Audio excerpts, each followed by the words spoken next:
Stellung is Hegel's term for a symbolic representation in religion. You see. Well, science is just a symbolic way of talking. Mathematics is a symbolic way of talking. Logic is a symbolic way of talking. Ethics, in terms of motive and action, is a symbolic way of talking. It's not a representation that has a one-to-one correspondence. It's the way things are. The world, as my idea, is a world projected by my will, because I'm imposing my will on the world and imposing my categories of thought on it. But that's the fourfold root of sufficient reason. Now notice when he says sufficient reason, that draws on Leibniz's phrase, the law of sufficient reason. Everything in the ordered array of monads is the way it is for sufficient reason. Nothing happens without sufficient reason. The law of sufficient reason is like a causal principle, you see, a principle of necessity. This is the way it must be. Cannot be another way.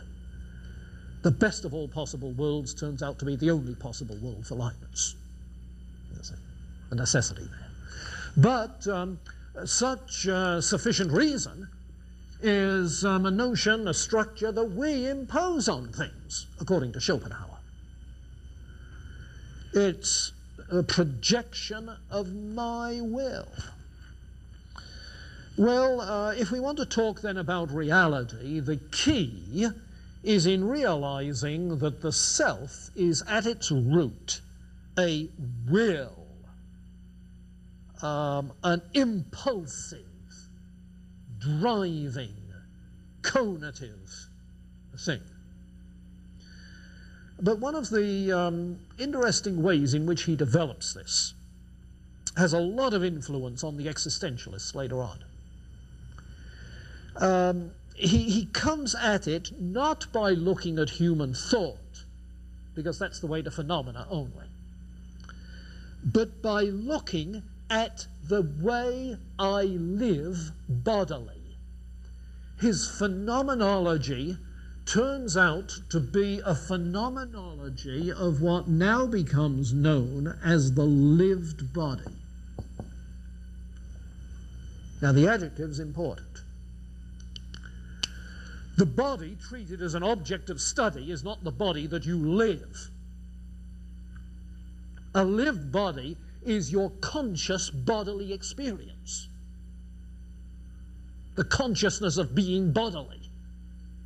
A lived bodily experience. You can get the difference between objective time measured by physical motion and lived time, where lived time will drag or race or stand still, you see. Likewise, you can get the difference between death as a biological phenomenon and death as something you live as you die, you see. Where obviously, for the existentialist, the existential qualities are vastly different. You see. And likewise for Schopenhauer, he's concerned with this lived body kind of experience.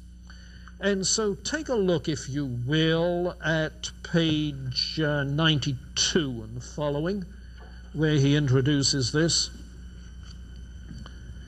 The bottom of 92.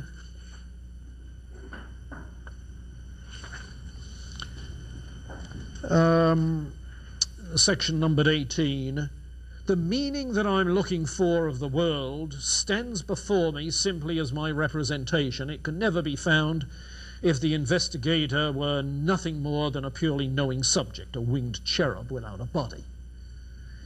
But he himself is rooted in the world. He finds himself in it as an individual, and is nevertheless given entirely through the medium of a body and the affections of this body at the starting point of the understanding in the perception of the world. See, the starting point of understanding for Kant was the empirical input, the sensory input, you see. And so here he is picking up on the reality of the lived body. Look at 93 at the top of the page. No, take it back. 92, halfway down the page. To the subject of knowing, the knowing subject, me, who appears as an individual only through his identity with the body. Oh, yeah. Who appears as an individual only through identity with the body. Sure, that's how we identify an individual, isn't it? You see? That's the appearance.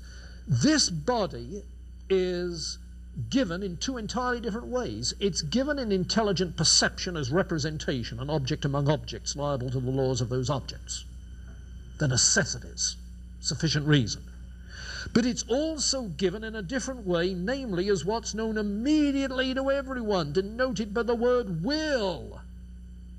Every true act of will is at once inevitably a movement of the body. He cannot actually will an act without at the same time being aware that it appears as a movement of the body. Then the top of 93, in a certain sense, it can be said that the will is knowledge a priori of the body. Then page 99, he takes the step from my will to will in itself. About 12 lines from the bottom of the page, it's apparent from what has been said that the will as thing in itself lies outside the province of the principle of sufficient reason in all its forms, is completely groundless. It's not a consequent of some ground, it's groundless. Although each of its phenomena is subject to that principle. It's free from all plurality, although its phenomena are innumerable. It's itself one, yet not as an object is one. For the unity of an object is known only in contrast to possible plurality. The will is not one as a concept is one. A concept originates by abstraction. It's one as that which lies outside of time and space, outside any principle of individuation. That is to say, outside the very possibility of plurality. You see, if my individual identity is that of a will, a being with a will of my own, my will, which identifies me. You see. Not my ideas, there are many. But there's a unified will. Then the ultimate reality is that of a unified will, an absolute will. Not absolute mind, as in Hegel, but absolute will in Schopenhauer. So that's the theme that he develops then. The thing in itself is of the nature of will. The absolute is will, manifesting itself blindly, by urge, by creative outburst. Get the romanticism? Now, that has all sorts of consequences for Schopenhauer, pessimistic consequences. It means that at the heart of reality there is an endless striving from which there is no escape. If you get away from endless striving, what's left is boredom and pain. So in this world there is only unsatisfied desire, unfulfilled will, or else boredom and pain. Says Schopenhauer, this is the worst of all possible worlds. The worst of all possible worlds. You see, and here, this is at the roots of Sartre and his pessimism later on. You can overcome that worst in degree by aesthetic experience, which is contemplative, representational, but that's absorbing yourself in the world as idea. You can turn to ethical responsibility and fight to overcome self-will, gain sympathy with others and merge your will, not as a craving of your own, but merge your will, the will of the absolute will. But what does that do to your own will? The third alternative is a asceticism that negates the will, represses the will. But if the world is a projection of my will, then if I repress my will, I negate my world. So if I have no will to see, to think, to observe, then there's nothing. The state of nothingness is the result. Well, the selections in Hartmann include all of that, page 122 to 126. Did I say Hartmann? In Gardner. I said Hartmann because Schopenhauer had, sort of a disciple, a follower, Edward von Hartmann, who, agreeing with Schopenhauer's pessimism, said that the final act of will, of course, has to be an act of suicide. And so if this is the worst of all possible worlds, then suicide, of course, is the consequence, which is back to some of the early Cyrenaic hedonists of Hellenistic times. But if you've read Albert Camus and his myth of Sisyphus, in which he discusses the ethics of suicide, he's discussing it because of this Schopenhauer-Hartmann business. You see. What do you do in a world where the dialectic has left things without a synthesis, in the worst of all possible worlds? You see, that's Schopenhauer's question, which the existentialists try to answer. And I think it's fair to say that religious existentialists pose the synthesis. The pessimistic existentialists have no synthesis to pose. You see. Well, I guess we're about a minute over time. Okay. Read Schopenhauer.